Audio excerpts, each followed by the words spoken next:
kaka video nakabonye mu gihe uyu mumama yarimo asoma amakuru متجاوز به صدای حق و حقیقت است. آنچه که ملاحظه کردید، صدایی که شنیدید، فضای غبارآلود استودیو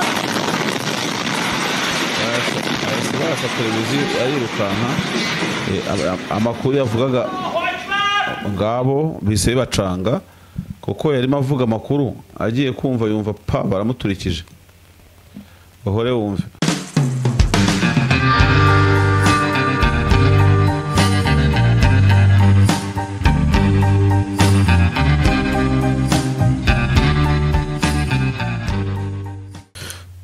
Reka tugushimire kandi tuguhe ikaze wo kurikira ibiganiro bitandukanye, ibiganiro kuri Kigali Voice TV bikugeraho byibanda ku ngeri zitandukanye bitewe n'ingingo yatoranijwe.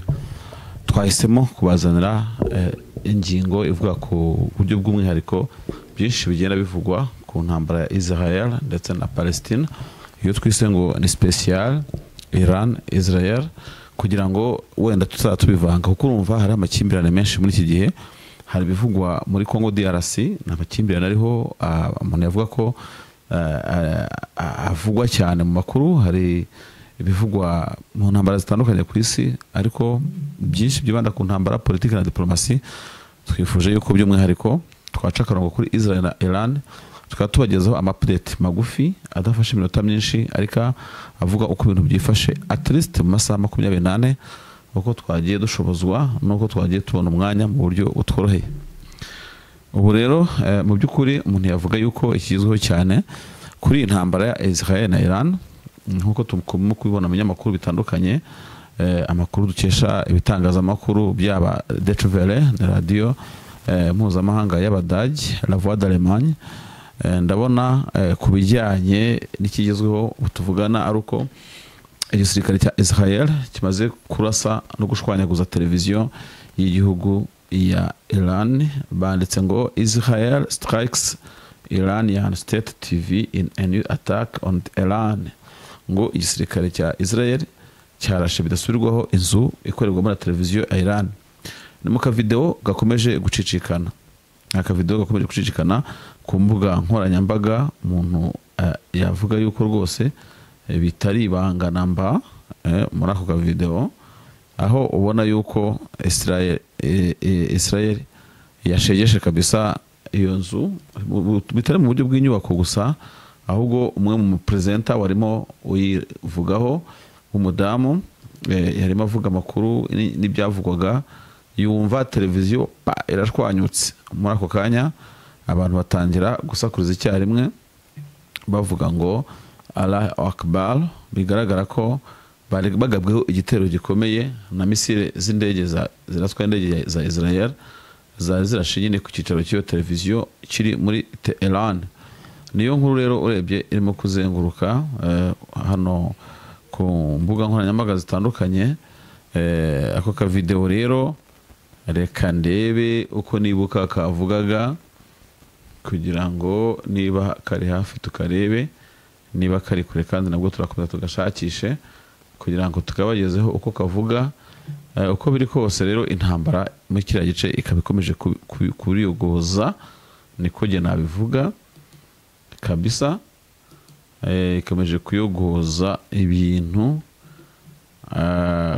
kuyogoza ibintu, kurasa televiziyo rero y'igihugu cya Iran bikaba byari byigambwe n'umwe mu bategetsi ba Israel, avuga yuko kuko byagenda kose bari bucecekeshe iriya televiziyo kandi bigakunda. Ni intambara igenda yaguka nkuko mubyumva, aho igeze no kwibasira ibikorwa remezo bya gisivile ndetse birimo na televiziyo y'igihugu uko narimaze kubibabwira. Iyi ntambara ya Israel irakaze cyane, irimo kugenda ihindura isura mu buryo bumwe cyangwa ubundi. Kano ka video rero gakomeje kubica bigacika, nako nyene igisirikare cya Israel kimaze kurasa televiziyo y'igihugu ya Iran. Umunyamakuru arimo uvuga amakuru akabona ko bitamumereye neza, hanyuma agahitamo gutabaza avuza induru asakuza cyane. mu nkuru tubona kuri Al Jazeera nayo ibyemeza, iravuga ngo iki, internet yanjye ntabwo imeze neza ariko no kuri Al Jazeera narimo mbirebaho ndeba iyo nkuru y'iraswa rya televiziyo y'igihugu ya Iran yari imaze gushyirwa hasi n'ingabo za Israel. Ndavuga gushyirwa hasi si ugusenya inzu, ahubwo ni uguceceka, kuko ikimara kuraswa ubona ko umudamu yahise yirukanka, ntacyo yabaye uko nabibonye, kereka niba harashwe abo mu Inderom, ariko urebye ukuntu yatabaje ubona ko bitari byifashe neza namba. Ndabona rero nyine Al Jazeera ivuga ngo Iran State TV attacked, ngo yarashwe. Niyo breaking news iri kuri hano kuri iki kinyamakuru. Hanyuma bakavuga ko atari byiza kuyigaragaza ngo kubera yuko irimo byinshi biteye ubwoba, uko biri kose bafite amategeko n'amahame barimo kubahiriza, byatumye nyine batayishyiraho. Ku kinyamakuru cya The Times of Israel naho iyo nkuru iravuga ngo IDF bombs Iran state broadcaster after issuing major evacuation warning for Tehran.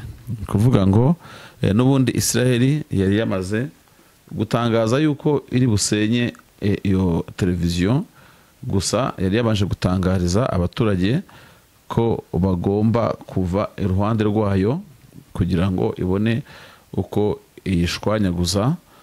Nicyo umuntu yakwibandaho cyane uyu munsi. Kandi indege za Israel ngo zibasiye ibitwaro birasa za misile aho byabaga biparitse, zirabishwanyaguza. Hano hari agafoto kagaragaza footage indege y'intambara Israel isetinga site ku kimodoka kirasa za misile, ihita igiswaranyaguza mu gace ka Tehran. Niko bimeze hano. Hanyuma ikavuga ko 1/3 cy'intwaro zirasa za misile ngo kimaze gushwanyaguzwa. Ngo IDF says a third of Iran's missile launchers destroyed, urges parts of Tehran to evacuate. Nibyo no kwivuga bya Israel, ariko buriya mu ntambara ntabwo wumva uruhande rumwe. Gusa ino televiziyo ikaba imaze kuraswa n'indege y'intambara Israel uko bivugwa, kandi bakaba ari amakuru yari yatanzwe kuva kare. Israel isaba ko abantu batuye ahantu hegereye ino televiziyo bagomba rwose gukuraho kwimuka. Urabona hariho umudamu witandiye umwenda w'itandiyo w'ubururu n'umukara, arimo avuga amakuru. Yagiye kumva yumva birashwanyutse, aravuga ati Allah akbar karabaye. Ubwo nyine urugamba rwawe rutangiye rwo kurasa iyo television. Ubusanzwe umuntu yakaba avuga ko bitumvikana ukuntu ibigo nk'ibi biri kuri side ya gisivile byibasirwa mu ntambara nk'izi ngizi, uko n'amategeko mpuzamahanga abihana. Ariko nyine ubwo suko byagenze, Israel yashimye kubirasa, gusa ibi bintu bihanirwa n'amategeko mpuzamahanga. Ntabwo uza ngo uvuge ngo ugiye kurasa aho abaturage bakorera, kuko bigaragara nabi mu rwego mpuzamahanga. Ngayo nguko rero urebye nicyo ngicyo umuntu yavuga kugeza amagingo aya ngaya. Televiziyo ya leta ya Israel ya Iran nako imaze kuraswa n'ingabo za Israel, zamaze kwirimbura no kwibuza kuvuga. Na Jerusalem Post iravuga ngo explosion Rabo IDF strike Iranian State TV station during live broadcast. Ngo ingabo za Israel zarashe televiziyo ya Iran mu gihe cy'amakuru yarimo itangaza amakuru. Niko bimeze. Kaka video nakabonye mu gihe uyu mumama yarimo asoma amakuru. متجاوز به صدای حق و حقیقت است. آنچه که ملاحظه کردید، صدایی که شنیدید، فضای غبارآلود استادیوم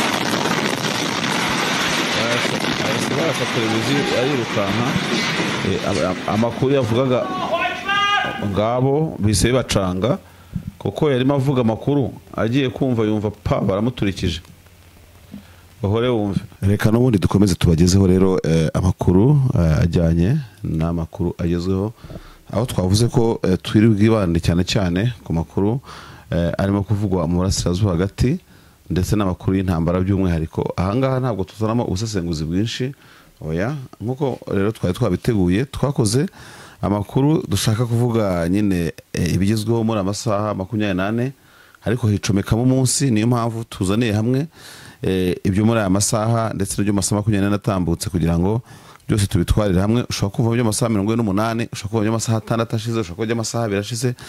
Mu iki kiganiro byose birashoboka. Hanyuma rero kuri update cyane cyane ku ntambara ya Iran twihuse nuko amakuru arimo kutugeraho ari uko Israel imaze guhitana undi mu general wa Iran bita General al-Shademane, uyu nawe akaba nyine yishwe. Na makuru arimo kwerekanwa nkaho ari amakuru nyine agezweho muri iki gihe. Rero General Shamdan Shademane akaba yarayoboye itsinda rya gisirikare bita Qatam al-Anbiya, kandi akaba ariwe warukubiriye ibikorwa bya gisirikare iruhande rw'umukuru w'ikirenga wa Iran uwo bita Leader Supreme Ali Khamenei.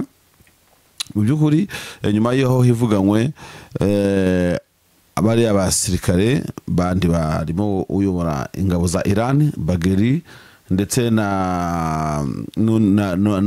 n'uwo barashe warukuriye urwego rwa cya gisirikare bita Revolutionary Guard Salami n'abandi bashinzwe benshi n'abahanga mu by'ubushobozi bwa gisirikare na nuclear.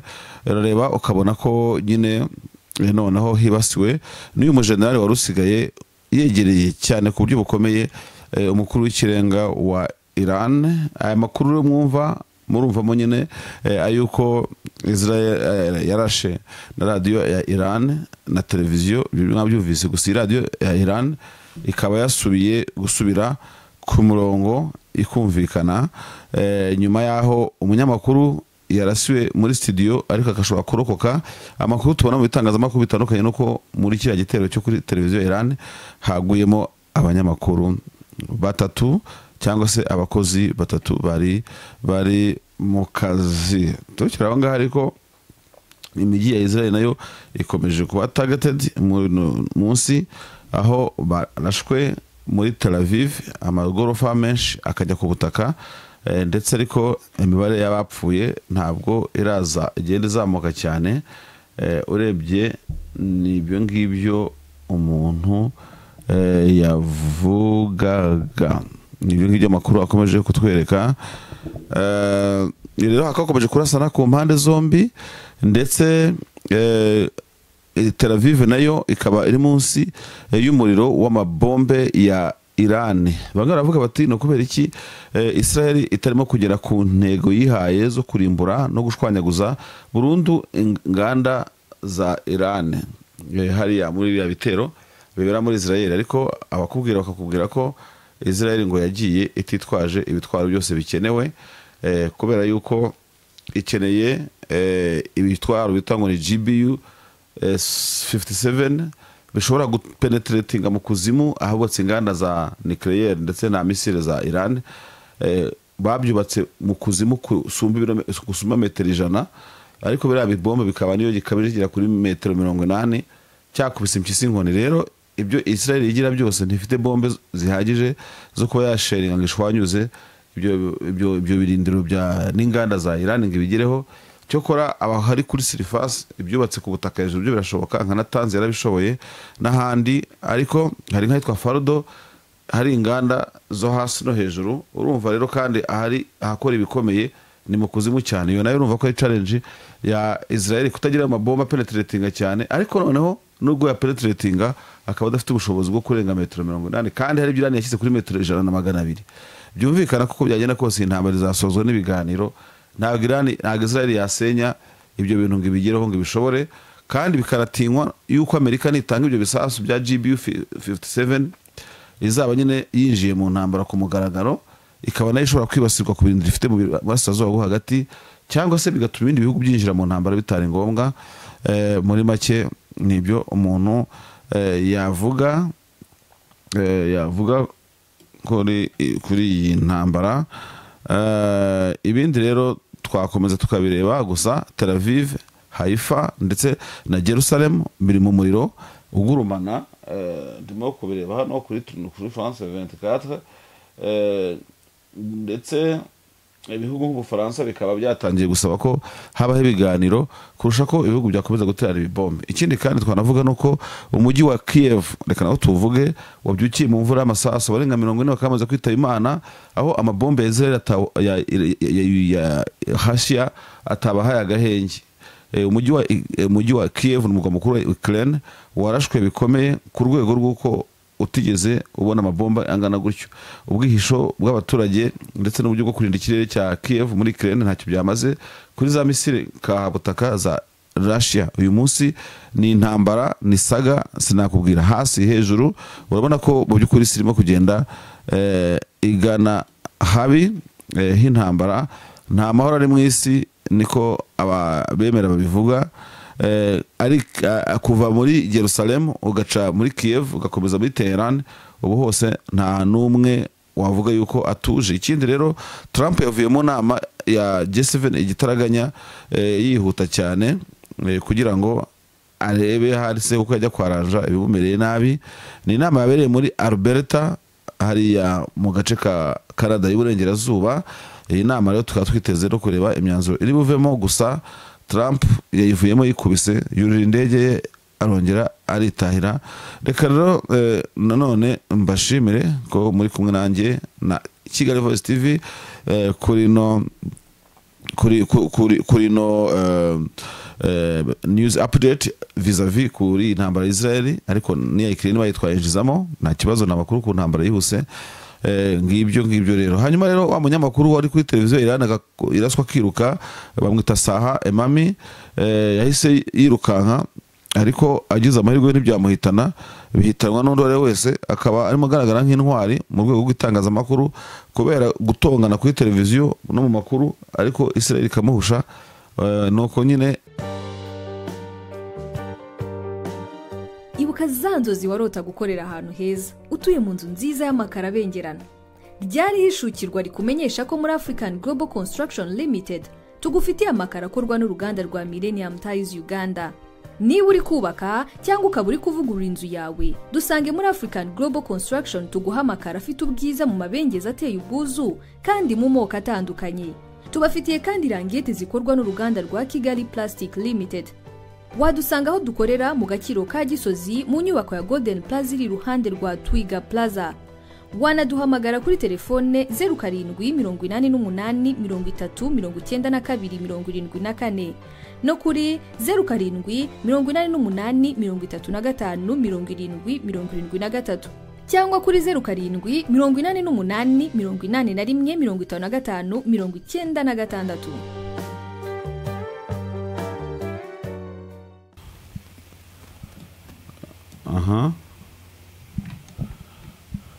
خاک وطن که شنیدید یعنی ما تونگا گاتوچی متجاوز به خاک وطن صدای متجاوز به صدای حق و حقیقت است. آنچه که ملاحظه کردید صدایی که شنیدید فضای غبارآلوده Harabura amasegonda ahita azungutse ariruka ivumbi nibyo abona abatekinisiye hari abashobora kuba abatekinisiye abatekinisiye bahuye n'uruva gusenya kuko urumva uriya mukobwa yarimo asoma amakuru ahita arirukanka ahita yirukanka baramurashe nyine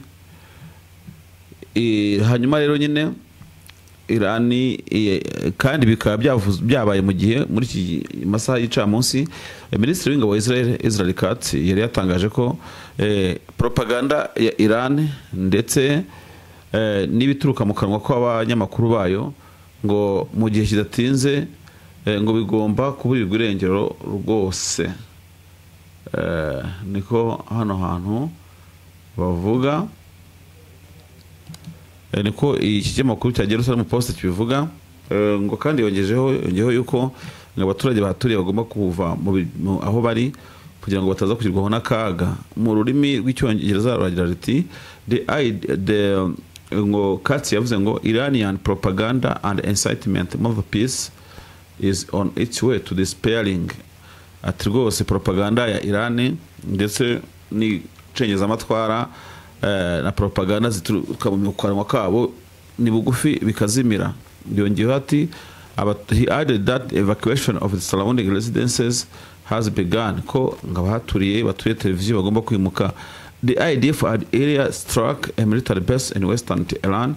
Iranian media reported and footage reviewed by Jerusalem Post confirmed. Ibi nibyo turimo kuvuga nyine hano, aho Israel yatanze muburo wo kuvuga ngo uko byagenda kose mugomba kwimuka, mutakwimuka tukabaturitsa. Ndabona hano hari izindi video, ni video za Israel ivuga imyato ariko ntibashobora gushyiraho video zibaturitsa nabo zirasa hariya. Ubona ko hari ikigo cya gisirikare cyagabweho ibitero bikomeye uyu munsi kigahinduka umuyonga cyose. Ariko iyi ntambara ni mbi. Dore imyotsi.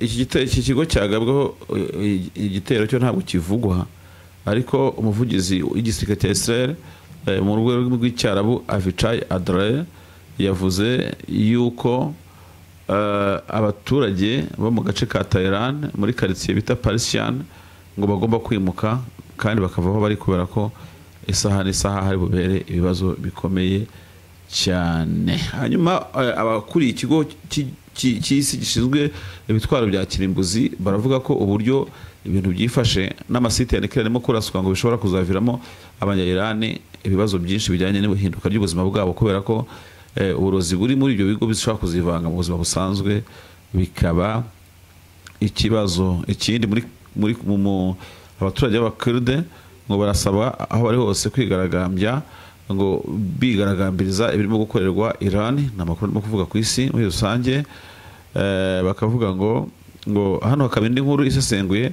ivuga ngo nukubera iki Iran irasa za misile nijoro, ngo nukubera iki. Hari wakwibaza ati kuki ibitero bya Iran wa magana bikunze kuza nimugoroba. Aho hari umuntu yamenya impamvu uyu musesenguzi yavuze gutyo.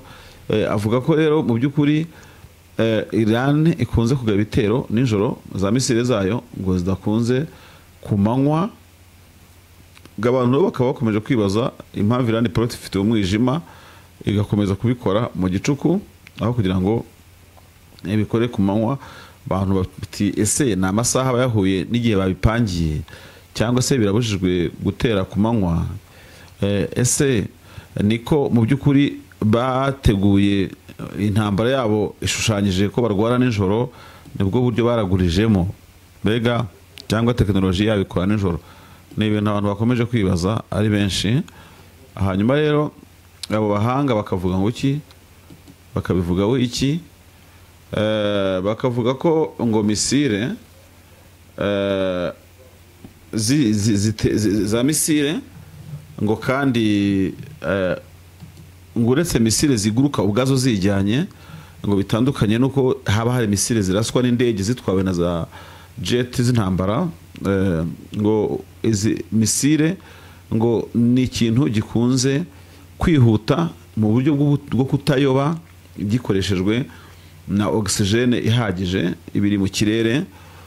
Hano rero bikavugwa yuko mu by'ukuri izi misile zitwarwa na oxygene, ariko bambe zitwarwa n'amavuta babashyizemo, ariko nanone ubwo buryo bukaba ari uburyo ngo bugenda buzikuyongeza buzitwika kugira ngo nyine zibashe guca mu kirere. Ziba zifite umuriro mwinshi uzikikije bityo bikigizayo oxygene kandi zikunda kugenda. Izi misile zigurukira ahantu hashobora kuba hatari umwuka ku murambararo zirukankiraho, zizamuka zisatira ahantu muri space hatari umwuka, zikaba zigenda, hanyuma zikaza kumanuka zisatira icyo zishaka kurasa, zigaruka mu gice cy'ikirere kibamo umwuka. Uyu mushakashatsi rero akavuga ko mu buryo bwa tekinike ngo byoroha nijoro kugira ngo nyine ngo babashe kuguruka muri ubwo buryo. Ni ibintu birimo tekinoloji nyinshi ubona bigoye, ariko ngo by'ukuri amavuta aba ari muri misile atuma igenda ishya igurumana yirukanka, niko nduzi hano babyandika. Ngo akenshi bakoresha misile zikoresha babu by'umwihariko, ariko nyine zikoresha amavuta. Ngizi misile rero ngo zisaba ko ngo hakorwa byinshi bishoboka kugira ngo ya mavuta nyine ashye, namara gushya cana umuriro, namara kubitwika bihite biguruka. Kandi ngo zikaba zifite amatanka abiri, itanka imwe ibirimo ngo amavuta, indi irimo icyo bita ngo ni oxidizer. Noneho ngo uburyo bwo kubirasa rero ngo bisaba kuba bifite ahantu bihagaze, ndetse binafite ikipe yo hasi yuzuye yose igenda managing buri kantu kamwe kose kugira ngo bibashe kuguruka.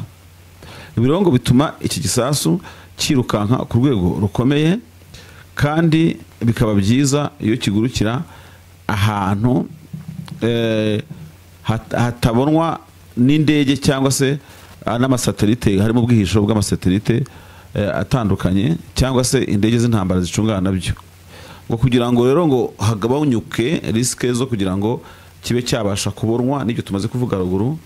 Ngo Iran yahisemo uburyo bwo gukoresha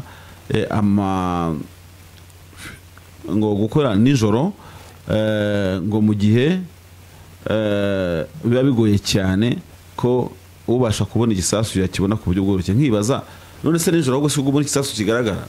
Ngo to reduce the risk of detection and attack, Iran often conduct failing operations at night when visibility is low and the chance of aerial detection drop significantly. Cyangwa se wenda ni nko kuvuga ngo nijoro ibicanye bari byinshi, imijyi ibicanye, inyenyeri ziba zicanye, ku buryo wenda bishobora kuba nyine ari nk'ikibazo ku ndege z'intambara ku ndege z'intambara zese, cyangwa se ku byogajuru mu gihe ari ku manywa kiba ari cyo rumuri rugenda rwonyine mu karere, bikaba byakorohera abakidetegitinga nuko mbyumva. Hano kandi bavuga ko izi misile harimo yitwa Fatah 110 ndetse n'iyo bita Zulfagar, nazo zikoreshwa n'amavuta, ziguruswa n'amavuta. Uburyo bwazo nazo zikakoresha nk'ubwo ziraza ruguru zikoresha n'amavuta, nicyo bita oxidizer. Hanyuma bikaba nyine ibyo biba biri mu kintu kimeze nk'igisiterine, kuko cya misile kireba kiba kimeze nk'ikigunguru, kiba kirimo n'amavuta rero azatwara kiriya cyogajuru cya misile ballistique mpaka igihe kizagendera, kivuye ku gihe cyarasuye no kugeza igihe kizagera aho kijya. Ngo nicyo gishobora gutwarwa n'ubundi ku modokari zigenda, cyangwa se bakagishinga ahantu kikaraswa n'ibyuma byabigenewe. Ngo kandi kimukugwa gishobora kugwa kibanje kwicamo udupande, kimwe kikagwa ikindi kikagwa hariya, gutyo mu buryo ubu cyangwa buriya. Ngo kikaba kandi cyihuta cyane ku rwego rukomeye. Ngo kukiriho misile zigomba gutwara umwuka wazo, kandi twavuze ko hari aho zigera zikabasha kuguruka kuko nta mwuka nanone uhari. Hano umuhanga aravuga ngo ibyo nibyo katurebe. Ngo nuko impamvu ibi misile bya Iran bikenera kuba bifite oxygene ariko bikanakenera kuba nta oxygene bifite, ni ukugira ngo bigire ubushobozi bwo kugenda nka mu kirere muri space ahantu hejuru hatari umwuka, ubwo noneho gihita kireactiva oxygene, kandi cyagera ahari oxygene kigahita kireactiva bwa buryo butwika. Ubwo ugenda abona mu bigaragara hamwe kiba cyaka mu buryo gahoro, ahandi kikaka cyane bitewe no kugeza mu isanzure rifite oxygene ryacu, kizamuka cyangwa kimanuka, iyo kizamuka gicana imiriro kugira ngo cyerimine oxygene, gera mu isanzure amaprojectile akagenda atarereyinga kuri oxygene kuko cyageze muri space ahatari oxygene, then cyaza kongera kumanuka giye gufata target kikongera gacana umuriro mwinshi kugira ngo kirukane oxygene kandi kitabasha guhusha aho kibasha kurasa. Urumva ko wa mugani uburyo bubiri nibwo bwumvikana kugira ngo nikigera muri space, muri ahantu hatari ahataba oxygene, kiyikoreshe, nikigera aho kidashaka oxygene kiyirukane cyongere gisubirana uburyo buri buryo butarereyinga kuri ya oxygene.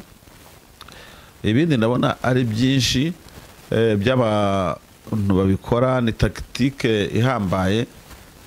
Gusa misile za Iran bivuga ko zirimo kugenda zikwepa ibihunda by'intambara bihanura ibisasu bya Israel, ku buryo ubuhanga babikoranye ari ubuhanga bukomeje kwibazwaho na benshi, bavuga batese Israel yabigenje ite kugira ngo Iran yabigenje ite kugira ngo bibashe kugaba ibitero bibasha kwihisha no kugira ngo hatagira izi anti-missile za Israel zitabasha kwibona byose.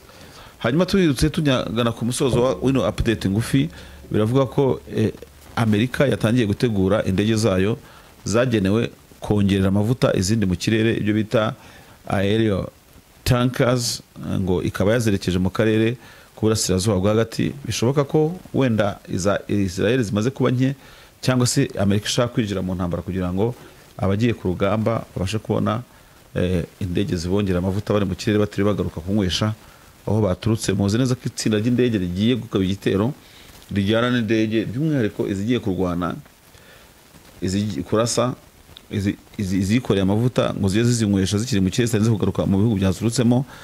Irindi tsinda hanini ni iry'ubutasi kugira ngo rikore amagrid coordinate rijya kuneka itanga amashusho abandi babone kujya kurasa. Urebye n'ayo makuru atatu akuze kugendana y'abantu bajya kugaba ibitero. Kuri uyu munsi rero state televiziyo nako yaba Russia bita RT News ikaba ivuga ko Amerika yatangiye kumobilizinga indege zayo zinywesha izindi kugira ngo nyine bigende neza. Bikaba byavuzwe bwa mbere n'ikinyamakuru Military Watch magazine cyabitangaje uyu munsi ko Amerika nayo isa nk'irimo kwitegura urugamba ku rwego rwo hejuru kugira ngo niba ngombwa ko ikenera ubwo bufasha cyangwa se ibitwaro izabasha kugifashisha mu gihe urugamba rwa Iran rwakomeza kuba urugamba rukaze cyane. Hakurikijwe soft zamenyereye gukurikirana iby'indege no kumenya ngo ziraguruka zerekeza he, biravuga ko Amerika ya deploying indege bita KC-135 ndetse na KC-46 ngo zifite ubuhanga buhanitse mu kunyweshesha izindi, zikaba zerekeje mu burasirazuba bwo hagati, aho zishobora gufasha ingabo za Amerika mu gihe zaba zigiye mu ntambara cyangwa se indege za Israel mu gihe zaba zikeneye yuko bafatikanya mu rugamba rwo kurasa igihugu cya Iran. Bamwe bavuga ko Amerika yinjiye mu ntambara, abandi bakaba kitanga amakuru y'ubutasi gusa ariko kitaratangira gukoresha ibikoresho byayo. Ariko bikavugwa ko ngo ihitaza kuba Amerika ngo ntabwo Israel iri kubasha kurasa ikigo gikora gitogose ubutare bwa uranium gikomeye cyane muri Iran, ikigo cya Fordo, ngo byari kubagora cyane, ariko ubufasha bwa Amerika bwabashoboje kugishwanyaguza bagishyira hasi. Mu nama irimo kubera muri Canada ya G7, Minisitiri w'Intebe w'Ubwongereza akaba avuga ko hari icyizere ko ashobora kuzabaho uburyo bwo gusoza iki kibazo mu buryo bunyuze muri diplomasi, kugira ngo nyine amakimbirane Iran na Israel abashe gushyirwaho akadomo. Abandi bakavuga ko ibyo bishobotse byaba ari byiza kandi nta kuntu byaba bisa. Mu bindi bihugu bya Afurika bikomeje kwamagana ibitero bya Israel kuri Iran, harimo igihugu cya Afurika y'Epfo cyamaganye ko Israel yagabye ibitero kuri Iran, kivuga ko ibyo ngibyo ari kuvogera ubusugire bw'ibindi bihugu kandi ko rwose ibyo ari ibintu bikwiye kwamaganwa. Akihambiriye ku murongo gasiga kawucibona ko Afurika y'Epfo na Israel bisa rwose naho hagati harimo umuriro.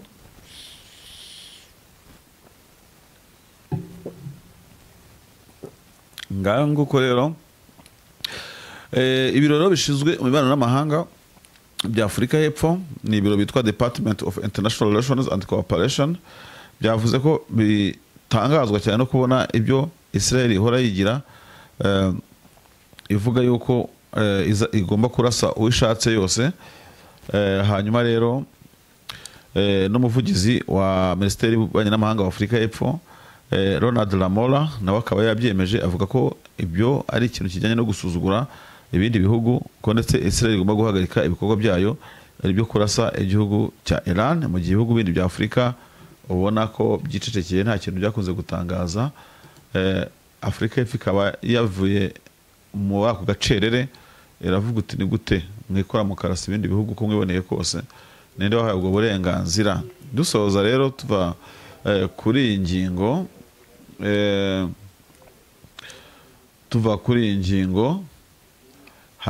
twababwira ko ntabwo ari ukwivaho nako tuyikomereje ariko tukayisozerezaho. Twababwira yuko hari umusenateri wa Pakistan wasabye ko Pakistan yahaguruka igafasha mu ntambara bano barwanyi ba Iran kwigobotora umuvuduko w'igisirikare cya Israel, ko no batagomba kwicara bakunja amaboko. Pakistan igihugu gifite intwaro za kirimbuzi, mu gihe rero cya kwaguruka muri intambara byahindura isura, ngo na cyane ko Pakistan imaze iminsi minini yuko mubo Israel higira kuzasenya nk'igihugu cy'Abayisilamu gifite nucleaire, ngo naho ababa berekejeyo umutima Israel ikazarwana na Pakistan bifatishijwemo n'Ubuhinde, bakabasha kwambura intwaro Pakistan. Ikintu babona ko nicyo gihugu cy'Abayisilamu gifite intwaro za kirimbuzi, ikintu babona ko hashobora kuba ngo baribeshye mu kucyemera gutunga izo ntwaro, ariko Pakistan ikavuga ko hagize uyikinisha nyine yamumanyura ikamushwanyuza nta bintu birenze. Nibyo dusoza rero n'agakuru kandi katarako muri Iran kavuga yuko Ministre Mutamba Constant ubutabera wa Congo amaze gukurwaho ubudahangarwa n'inteko ishinga amategeko, ndetse akaba yabujijwe kurenga umujyi wa Kinshasa isaha yose. Rero mwakuva Mutamba ataye muri yombi akajya gusobanura ibya miliyoni 19 z'amadolari zari zigeneye kubaka gereza ya Kisangani yaba yaranyuruje. Izi ni update. Umujyi wa Tel Aviv ukomeje kuraswa bidasubirwaho mu bitero by'intambara za misile za Iran zikomeze kwisuka ku mujyi wa Tel Aviv ku bwinshi. Umujyi wa Haifa n'umujyi wa Jerusalem, imijyi itandukanye nayo muri Iran ikomeje guterwa no kugabwaho ibitero bikomeye n'indege z'intambara za Israel, aho zimaze kwibasira televiziyo ya Iran zikayishwanyaguza zikayishyira hasi. Ubu ngubu abanya-Iran bakaba badafite aho bareba amakuru. Ibi bikaba byabaye mu gihe cy'amasaha ku gicamunsi ubwo umunyamakuru kazi yarimo asoma amakuru akabona ibisenge bimusambukiyeho, akamera amagabo akiruka amasigamana, abandi bari kumwe abatekinisiye bagasakuriza icyarimwe batera akbar nko gutabaza kugira ngo babone ubutabazi bwo kubafasha. Iyi ni Kigali Voice TV, turakubwiye ngo komeza ukore like, ukomeze ukore share, udusharingire inkuru tukugezaho. Commentaire nazo ziremewe, zipfa kuba zatukana zitavuga ibintu bidahwitse. Ubundi kandi murabizi ko subscribe ari nkabyo biryo byacu, uko mubishoboye rero mukore niyo subscribe kugira ngo tubashe gufatikanya namwe, Reka rero tubashimire aho muri hose, tubifurize kugira ibihe byiza, amahoro y'Imana abane na buri umwe wese. Jewe ndi David Eugene Marshal, reka mabwire ngo ciao ciao. Ikindi kandi nibutse abantu bafite gahunda zo kwamamaza ko ubu rwose turi ready kugira ngo tubafashe mu kwamamaza ibikorwa byabo by'ubucuruzi, abafite ibigo by'uburezi, abafite ubukangurambaga bakora, amaduka y'ubucuruzi, amangazine.